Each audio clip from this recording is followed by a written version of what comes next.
우리가 엊그제 6월 12일 미국의 도널드 트럼프 대통령과 그리고 북한의 김정은 국방위원장이 드디어 만났습니다. 여러분, 저는 이제 근무 중에 그러면 안 되는데 너무 궁금한 거예요. 너무 궁금해서 잠깐 이렇게 봤어요. 만나기로 약속한 그 시간에 잠깐 이렇게 봤는데 두렵고 막 떨리더라고요. 제가 저 장면을 보는데 두 사람이 이렇게 양쪽에서 이렇게 나와서 중앙에 있는 저 첫 번째 사진이 바로 그 처음 악수한 사진입니다. 중앙에서 만나서 이렇게 악수하는 모습이 딱 그려지는데 제가 다 긴장이 되는 거예요. 제가 다. 어떤 사람들은 저 장면들 그리고 저날이 있었던 저 모습들을 보면서 마치 SF 영화를 보는 것 같은 그런 느낌을 받았다. 또는 저런 소재를 가진 영화들이 많이 있잖아요. 장르는 여러 가지가 있지만 어떨 때는 코미디를 만들기도 하고 어떨 때는 드라마로 만들기도 하지만 바로 저렇게 도널드 트럼프 대통령과 김정은 국방위원장이 악수하는 장면, 저는 제 생애에 저런 장면이 있을 거라고는 생각을 못했습니다. 그래서 얼마나 놀랍고 굉장한 장면인지 모릅니다. 저 만남에 대해서 세계적인 많은 사람들의 평가는 다양합니다. 국내에서도 다양하고, 어떤 사람은 드디어 평화를 가는 첫걸음이다, 또 어떤 사람들은 위장 평화쇼다부터 시작해서 여러 가지 의견이 분분하지만, 그러나 저 개인적으로는 저렇게 만나서 악수했다라는 것 자체만으로, 여러 가지 의미가 있겠지만 저렇게 만나서 악수하는 것 자체만으로 전 세계에 저 두 사람뿐만 아니라 또는 두 국가뿐만 아니라 전 세계의 평화에 대한 기대를 할 수 있게 되지 않을까라는 그런 생각을 갖게 돼서 마음속으로는 뿌듯했어요. 아마 여러분들 이 자리에 앉아있는 많은 분들도 아마 저와 비슷한 생각을 가져보았을 겁니다. 그 전까지 맨날 다투고 맨날 말로 싸움하고 이제는 곧 전쟁이 일어나는 건가라고 하는 두려움, 정말 저 세계 정세를 보면 두려운 마음만 가득하다가 저 두 사람의 만남을 보면서 그래 저렇게 만나서 악수하고 서로 다름에 대해서 인정하고 하는 저 광경이 필요했지라는 그런 생각을 가져보았습니다. 오늘의 본문 말씀은요, 고린도전서 7장에 있는 말씀입니다. 그런데 오늘 이 본문의 말씀을 보면요, 다른 성경에서는 찾을 수 없는 표현이 굉장히 좀 흥미로운 표현들이 몇 가지가 나옵니다. 우리가 참고적으로 이 고린도전서는 사도 바울이 고린도에 있는 성도들에게 쓴 첫 번째 편지입니다. 첫 번째 편지. 그런데 이 사도 바울은 이 편지에 전에도 또 이후에도 쓴 적이 없는 표현을 써요. 그 표현이 뭐냐면 6절에 있는 표현입니다. 6절. 제가 한번 읽어볼게요. 그러나 내가 이 말을 함은 허락이요 명령은 아니다. 허락이요 명령은 아니다. 우리가 평상시에 이런 말 자주 쓰지는 않죠. 무슨 말을 딱 해놓고 나서 이 말은 허락이지 명령이 아니야, 이런 말 잘 쓰지는 않잖아요. 허락이요 명령은 아니다. 이 말이 어떤 뜻이냐면요, 허락이라고 하는 이 단어는요, 헬라어로는 쉰그노멘이라고 하는 단어입니다. 쉰그노멘. 그래서 이 쉰그노멘이라는 단어는요, 우리말로 굳이 좀 부드럽게 표현하면은요, 양보하다 또는 용인하다, 그런 뜻을 가지고 있습니다. 세번역 성경으로 이 7장 6절을 한번 해석해 봤어요. 세번역 성경으로 해석해 보니까 좀 쉬운 말로 풀이를 해 보니까 이렇게 풀이가 됩니다. 그러나 내가 이것을 말하는 것은 그렇게 해도 좋다는 뜻으로 말하는 것이지, 이렇게 하면 좋다 이렇게 말하는 것이지 명령으로 너희를 반드시 이렇게 해야 돼, 너네 반드시 이렇게 해야 돼 라고 말하는 것은 아닙니다, 이렇게 표현한 거예요. 참 흥미롭죠? 우리가 사도 바울을 알고 사도 바울을 연구한 사람들은 아마 이 표현이 사도 바울다운 표현은 아니다라는 것을 느낄 수가 있을 거예요. 도대체 이 사도 바울이 어떠한 말을 했길래, 사도 바울이 이전에 도대체 어떤 말을 했길래 여러분 이 말은 나의 명령은 아닙니다, 그냥 이렇게 하면 좋다라는 뜻입니다, 이런 표현을 쓰고 있을까요? 사도 바울의 이 좀 독특한 이 표현을 이해하기 위해서는 우리가 멀리 갈 것도 없이 7장 1절부터 보면 좀 알 수 있습니다. 내용이 이해가 갑니다. 7장 1절을 보면 이런 표현이 나와요. 이렇게 쓰여져 있습니다. 너희가 쓴 문제에 대하여 말하면, 너희가 쓴 문제에 대해서 말하면, 무슨 문제? 너희가 쓴? 그러면 이렇게 유추해 볼 수가 있죠. 지금 이 사도 바울이 고린도 교회에 첫 번째 편지, 그러니까 이 고린도 전서를 보내기 전에 이미 고린도에서 편지 한 통이 온 거예요. 편지 한 통이 온 거야. 고린도에서 편지 한 통이 와서 그 편지에 대한 답장 형식으로 쓴 평소에 사도 바울이 하고 싶었던 말과 하나님께로부터 받은 고린도 교회를 생각하며 기도할 때마다 하나님께서 부어주신 이 영감과 함께 고린도 교인들이 쓴 이 편지에 대하여서 답장 형식으로 쓴 이 편지가 바로 이 고린도 전서라고 하는 겁니다. 너희가 쓴 문제에 대하여 말하면 남자가 여자를 가까이 아니함이 좋으나. 남자와 여자의 문제에 대해서 이야기하는구나. 좀 더 유추해 보면은요, 결혼에 대해서 이야기하는구나. 좀 더 이렇게 생각을 해 보면은요, 남자가 혼자 사는 것에 대하여 또는 여자가 혼자 사는 것에 대하여 우리가 흔히 말하는 독신의 은사를 가진 것에 대하여 묻고 있구나. 또는 남자와 여자와 결혼했는데 이 사람들이 별거하거나 또는 이혼하거나 이 남자와 여자의 문제에 대해서 물어봤구나라는 정도를 우리가 유추해 볼 수가 있을 거예요. 선생님, 사도 바울님 꼭 결혼해야 됩니까? 뭐 이런 문제 있잖아요. 우리 친구들과도 상의를 해보면 그런 이야기예요. 어떤 친구들은 그냥 앞서 나가서 기도 제목 이야기하라 그러면 배우자를 위해서 기도합니다. 뭐 이런 친구들도 있어요. 7학년인데 8학년인데 배우자를 위해서 기도합니다. 또 좀 나이가 든 친구들은요, 어떤 좀 생각이 있나 봐. 또 어떤 뭔가 좀 본 것 같아. 목사님 꼭 결혼해야 되나요? 뭐 이런 질문도 가끔 받기도 합니다. 이런 질문이 있었던 거예요. 고린도 교회로부터 사도 바울에게 이런 질문이 있었던 거예요. 그런데 문제가 한 가지 있어요. 어떤 문제냐면 사도 바울 자체가 독신입니다. 사도 바울 자체가 결혼하지 않은 사람이에요.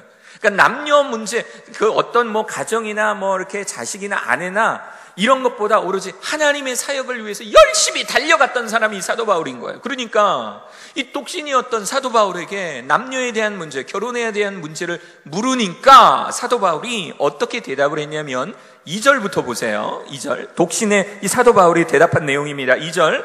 음행을 피하기 위하여 남자마다 자기 아내를 두고 여자마다 자기 남편을 두라. 성적인 문제를 이야기하는 거예요. 남자가 또는 여자가 자기 배우자가 없으면 성적으로 혼탁할 수가 있으니까, 문란할 수가 있으니까 차라리 성적인 문제에 있어서는 차라리 남자면 아내를 두고 여자면 남편을 둬라 라고 말하고 있는 겁니다. 3절. 남편은 그 아내에 대한 의무를 다하고 남편으로서 이 여자에 대한 의무, 정갈한 성적으로 다른 여자와의 어떤 음행을 삼지 않는 이 정갈한 모습으로 의무를 다하고 아내도 그 남편에게 그렇게 할지라. 이건 당연한 거죠. 이건 크리스찬으로서도 당연한 거고, 아니 크리스찬이 아니고서도 이 문제는 너무너무 당연한 거죠. 4절. 아내는 자기 몸을 주장하지 못하고 오직 그 남편이 하며 남편도 그와 같이 자기 몸을 주장하지 못하고 오직 그 아내가 하나니 서로 분방하지 말라. 분방은 방을 따로 쓰지 말라는 거예요. 참 깨알 같은 이제 이 권면이 들어갑니다. 너네들 각방 쓰지 말라는 거예요. 너네들 각방 쓰지 말아라. 다만 기도할 틈을 얻기 위하여. 그러니까는 여보, 나 좀 잠깐 좀 기도할게. 저도 결혼 생활하면서 한 2-3번 이런 적이 있어요. 여보, 내가 좀 기도할 일이 있어서 기도할 사역에 대한 문제, 또 이제 아이의 어떤 건강에 대한 문제로 이제 잠시 좀 기도해야 될 때가 있어서 여보, 내가 좀 저 작은 방에서 오늘 밤 기도하면서 잘 테니까 여보, 오늘 좀 이해해줘. 이 정도는 가능하지만 합의상 얼마 동안은 하되 다시 합하라. 이는 너희가 절제 못함으로 말미암아 사탄이 너희를 시험하지 못하게 하려 함이라. 너네들이 혹시 분방함으로 인해서, 아내와 남편이 혹시 분방함으로 인해서 너희들의 어떤 이 성적인 욕구로 인하여 너희들이 이 절제하지 못하고 음행을 저지를까 하니까 사탄이 혹시 너네들을 넘볼 수가 있으니까 너네들 그 기간을 되도록이면 짧게 하고 다시 합하라. 이것이 사도 바울의 권면인 거예요. 독신이었던 사도 바울이 생각해 보니까 이것이요, 지극히 자신의 개인적인 의견이 아닌가라는 생각이 거기까지 미쳤나 봐요. 그래서 이 피 끓는 청년들을 볼 때 분명히 저렇게 성적인 에너지가 강하면 음행하기 쉬운데, 그래서 차라리 음행할 바엔 결혼하라고 말은 했는데 그렇게 말하기에는 자신도 결혼하지 않은 상태, 그러니까 조금 애매함이 존재해 버리는 겁니다. 여기서 사도 바울은 누군가는 자신과 다를 것, 누군가는 자신과 다른 생각을 가질 수도 있겠구나라는 생각을 하게 됩니다. 사람들은 자신을 사도라고 부르고 자신의 영향력이 소아시아와 초대교회에 엄청난 영향력을 끼치고 있음을 알고 있으면서도 혹시 자신의 주장이 자칫 다른 사람들의 인생에, 특히 이 결혼이라는 주제에 대하여서 불필요한 간섭이 될 수 있다라는 생각을 하게 된 겁니다. 그래서 이런 표현을 한 거예요. 6절, 그러나 내가 이것을 말하는 것은 그렇게 해도 좋다는 뜻으로 말하는 것이지 명령은 아닙니다. 저는 이 사도 바울의 이 표현이 정말 좀 멋지다고 생각을 해요. 왜냐하면 제 스스로도 목사니까, 제 스스로도 목회자니까 나름 어쩔 때는요, 이게 대단한 권세겠습니까? 그냥 영적인 권위인 것 뿐이지. 영적인 권위인 것 뿐인데, 이게 그냥 목이 기부스가 돼서, 때로는 교만하기도 하고, 때로는 말도 그냥 목소리깔, 이렇게 이야기도 하고 하는데, 이 사도 바울은요, 자신의 주장 속에서 이것은 나의 명령이 아닙니다. 이것은 나의 권면입니다. 라고 하는 이 표현. 어쩌면 자신의 권위가 깎아질 수도 있었던 이 상태임에도 불구하고 이 사도 바울이 이렇게 말하고 있는 거예요. 저는 이 사도 바울의 표현이 너무 정말 멋지다라는 생각을 가져보았습니다. 사도 바울의 성격을 제대로 알고 그간 사도 바울의 영향력을 아는 사람이라면 이러한 사도 바울의 표현이 굉장히 용기를 가진 표현이라는 것을 알게 되죠. 자신의 영적인 권위까지도 잠시 내려놓은 채, 그러나 내가 이것을 말하는 것은 그렇게 해도 좋다는 뜻으로 말하는 것이지 명령으로 말하는 것은 아닙니다. 그리고 이어지는 이 7절에 소름 돋는 고백이 나옵니다. 저는 이 7절을 예전에 잘 몰랐어요. 그런데 우리 태권도 시범단에서 어떤 친구가 간증을 하는데 12학년의 어떤 친구예요. 이 말을 하는 거예요. 자기가 은혜 받았던 말씀을, 이 말을 꺼내는 거예요. 그래서 제가 이 말씀을 듣자마자 얼른 핸드폰을 꺼내서 제가 좀 좋은 노트북입니다. 이렇게 필기를 할 수 있는 노트북이랬는데 스마트폰이어서 얼른 그걸 이렇게 딱 적었어요. 근데 문제는 적고 나서 저장을 해야 되는데 그게 그대로 꺼져버린 게 문제였었어요. 그래서 이 말씀이 생각이 안 나서 막 그 친구한테 최근에 막 닥달을 했습니다. 너 도대체 그때 어떤 말씀했지? 그래서 그 친구한테 받았던, 그래서 오늘 본문 말씀이 사실 그 친구가 알려준 본문의 말씀이에요. 7장 7절 소름 돋는 고백이 하나 나와요. 뭐라고 나오냐면, 나는 모든 사람이 나와 같기를 원하노라. 맞죠? 사도니까, 하나님께로부터 영적 권위를 받은 사도니까, 또 사도가 아니어도 그 어떤 사람이라도 다른 사람이 나와 같게 되는 거, 그거 싫어하는 사람이 있겠습니까? 나와 같은 생각을 갖고, 나와 같은 꿈을 갖고, 나와 같은 것을 좋아하는 거, 이건 누구나 원하는 거죠. 모든 사람이 나와 같기를 원하노라. 그러나 각각 하나님께 받은 자기의 은사가 있으니, 따라해 볼까요? 이 사람은 이러하고, 다시 한번 큰 목소리로, 이 사람은 이러하고 저 사람은 저러하니라. 자, 이어서 준비 시작. 이 사람은 이러하고 저 사람은 저러하니라. 나는 다른 사람들이 나와 같이 생각하고 나와 같이 말하고 나와 같이 행동하기를 원하지만, 사람은 근본적으로 하나님께서 만드실 때부터 다르다 라고 하는 고백이 바로 이 구절에 있는 겁니다. 저는 제 아내와 연애할 때요, 어쩌면 이렇게 나와 성격도 그렇고 좋아하는 것도 그렇고 추구하는 것도 그렇고 이렇게 나와 똑같을 수 있을까라는 그런 감탄을 하면서 살았었어요. 야, 하나님 진짜 이 배우자를 반쪽이라고 부른다더니 나의 잃어버린 반쪽이 맞구나라는 사실을 연애할 때 많이 느꼈었어요. 제가 김치찌개에 돼지고기를 이렇게 송송송 썰어놓은 거, 이거 되게 좋아하거든요. 얼마나 좋아하냐면 우리 영양사님도 알 정도로 좋아해요. 가끔 그거 나올 때마다 영양사님께 와!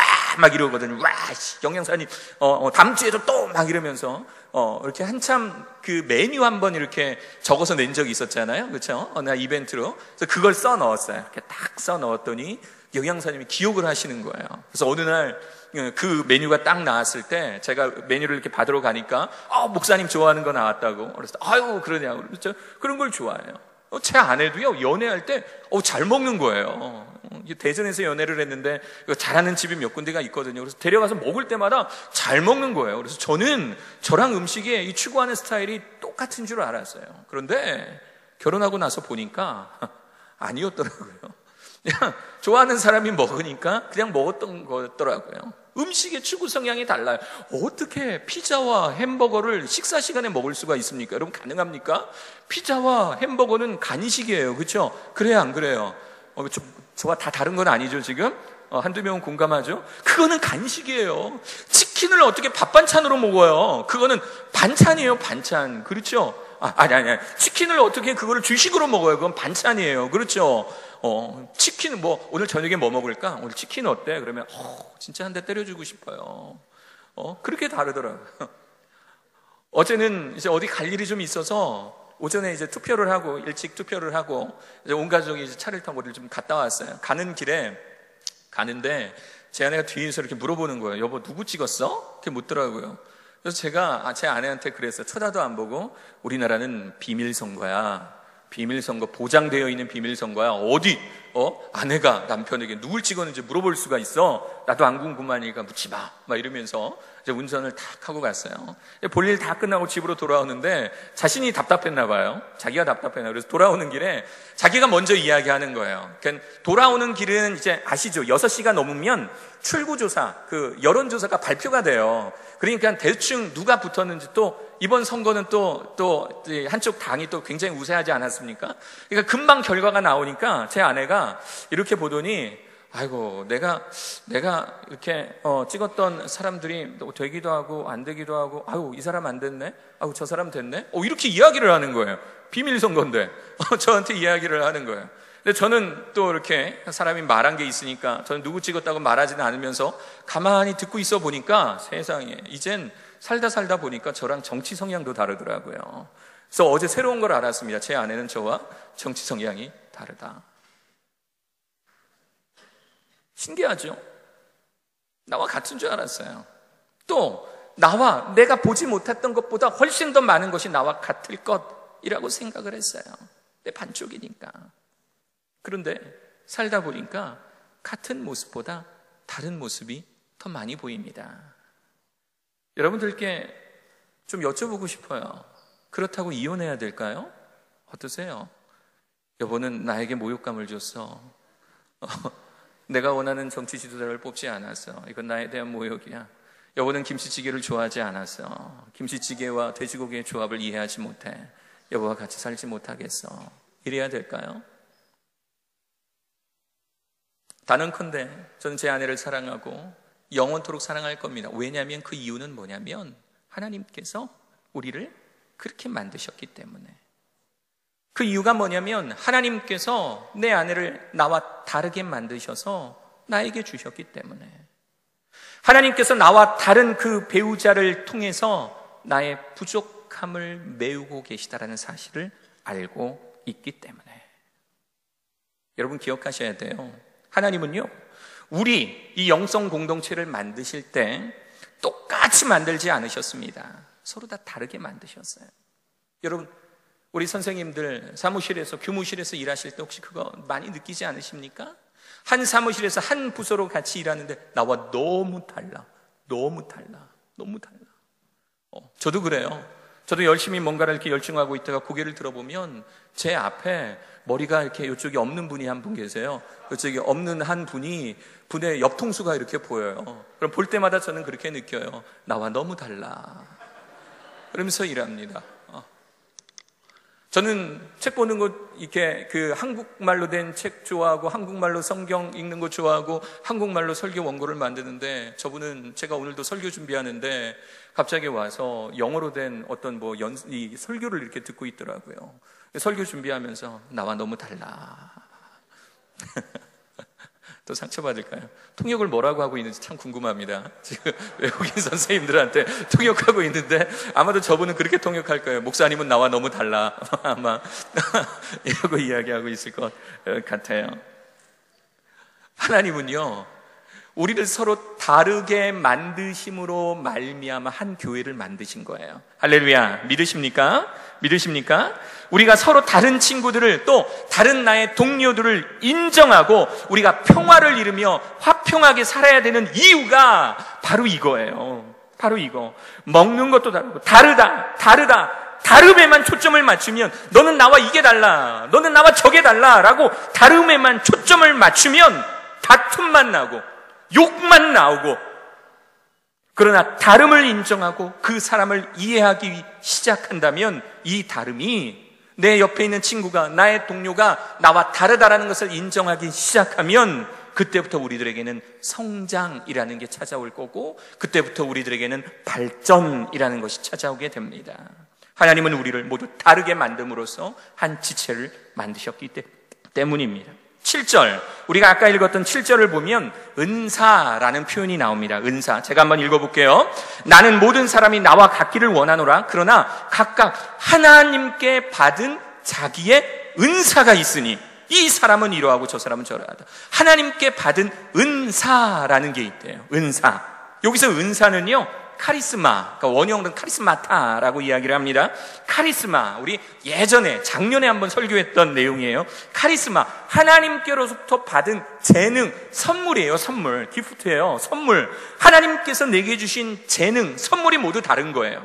예를 들어서요, 여러분들 그 스승의 날 때 선생님들께 여러분들 우리 학생회에서 아주 잘 만든, 잘 이렇게 패키지를 한 선물을 이렇게 줍니다. 저희 사무실에만 4명이잖아요. 4명이 모이면 먼저 선물을 같이 개봉을 해요. 선물을 딱 개봉을 했는데 똑같은 게 나온다 그러면 어때요, 여러분? 여러분들 반에 누군가가 선물을 주면 다 똑같은 게 나와. 도대체 포장은 왜 한 거야? 이런 생각 안 들어요? 그런데 선물을 딱 열었는데 학생의 친구들이 너무 센스가 있어요. 특히 작년도 그렇고 올해도 그렇고, 작년에는요, 작년을 예를 들어 볼까요? 작년 학생회에서는요, 그 선생님의 캐릭터에 맞는 나노블록을 줬어요. 나노블록을. 그래서 저한테 뭘 줬던가요? 저한테 저기 있죠, 뿅? 저기 있죠? 그 오락에 보면 이렇게 모자 쓰고 이렇게 2명이 이상한 그 청바지 같은 거 입고, 마리오, 예, 마리오. 제가 마리오를 닮았나 봐요. 마리오를 닮았는지 만들면서도 화가 났어요. 이걸 내가 왜 만들, 이거 나를 닮은 거라고 준 건가? 김근우 전사님과 누군가에는 원피스 그 있잖아요. 그 캐릭터. 그렇게 산발한 그 애 있잖아요. 뭐 그런 걸 주고, 예. 그런데 한편으로는 고마웠어요. 왜냐하면, 야, 이걸 우리에게 선물로 주기 얼마나 고민했을까? 얼마나 고민했을까? 하나님께서 우리들에게 서로 다른 재능을 주신 것은요, 다른 재능으로 말미암아, 또 다른 성격으로 말미암아 서로를 채워주라는 것. 하나님께서 서로 다르게 만들어 놓으셨는데 왜 나와 같은 사람만 있기를 바라는 거, 이거 자체가 모순이 아니겠습니까? 성경은요, 우리를 한 지체, 한 몸이라고 표현했는데 온 몸이 모두 한 가지 기능으로만 되어 있는 지체라 그렇게 만드셨다면 얼마나 끔찍한 일이겠습니까? 만약에 모두 코로 되어 있다면, 여기도 코고 여기도 코고 여기도 코고 얘도 코예요. 그러면 냄새만 맡고 먹을 손이 없다면 코로 먹어요. 뭐 코끼리입니까? 코로 먹어요. 코로 먹고 있고 코로 가져오고, 얼마나 끔찍한 일입니까? 또 모두 눈으로만 이루어져 있다면, 눈은 보배야 그러면서 온몸이 다 눈이에요. 여기도 눈이고 여기도 눈이고 모두 다 눈이라고 생각을 해보세요. 볼 수만 있고 만질 수 없다면 얼마나 끔찍한 일입니까? 사실 오늘 설교의 주제는 아니지만 더 끔찍한 사실은, 자기가 가지고 있는 성격 전체가 하나님께서 주신 걸로 착각하고 자기의 모남을 스스로 자랑하는 사람, 나 같은 사람도 있어야 돼 그러면서 공동체를 회방하는 그 사람이 사실은 더 끔찍한 일이기는 하지만, 하나님께서 주신 각자의 재능을 무시한 채 서로 인정하지 않은 것, 이건 굉장히 더 끔찍한 일이죠. 성경은요, 사람마다 은사가 다르다라고 설명합니다. 이 말씀 읽고 이제 오늘의 말씀 정리할까 합니다. 8절에서 12절 제가 읽어보겠습니다. 어떤 사람에게는 성령으로 말미암아 지혜의 말씀을, 어떤 사람에게는 같은 성령을 따라 지식의 말씀을, 어떤 다른 사람에게는 같은 성령, 그러니까 같은 성령으로 주시는 은사들이에요. 같은 성령으로 믿음을, 어떤 사람에게는 한 성령으로 병 고치는 은사를, 어떤 사람에게는 능력 행함을, 어떤 사람에게는 예언함을, 어떤 사람들에게는 영적 분별함을, 다른 사람에게는 각종 방언 말함을, 어떤 사람에게는 방언을, 통역함을 주시나니, 이 모든 일은 같은 한 성령이 행하사 그의 뜻대로 각 사람에게 나누어 주시는 것이니라. 몸은 하나인데 많은 지체가 있고 몸에 지체가 많으나 한 몸인과 같이 그리스도도 그러하니라. 할렐루야, 할렐루야. 코가 입더러 뭐라고 그럴 수 없는 이유는 가끔 아침에 일어나면 우리의 입냄새를 스스로 맡을 때 있죠. 그렇죠? 했는데 그 냄새가 코로 들어갈 때 있죠. 아침에 일어나서 코가 입을 탓하지 않는 이유는 모든 지체가 합력해서 하나의 몸을 이루기 때문입니다. 누가 탓해야 됩니까? 누가 탓할 자격이 있을까요? 왜 하나님은 이렇게 나와 안 맞는 사람을 내게 보내주셨는지, 도대체 우리 홈룸은 도대체 왜 이런 친구들만 모였는지, 도대체 내 사무실은, 내가 일하는 이곳은 왜 나와 다른 사람만 모이게 하셨는지, 그 안에서 하나님은 여러분들에게 무엇을 원하시고 또 어떠한 관계 속에 내가 있기를 원하시는지 깊이 묵상해 보실 수 있는 여러분들 되시길 바랍니다. 저와 여러분들 되기를 간절히 축원합니다. 우리의 만남은요 결코 우연이 아닙니다.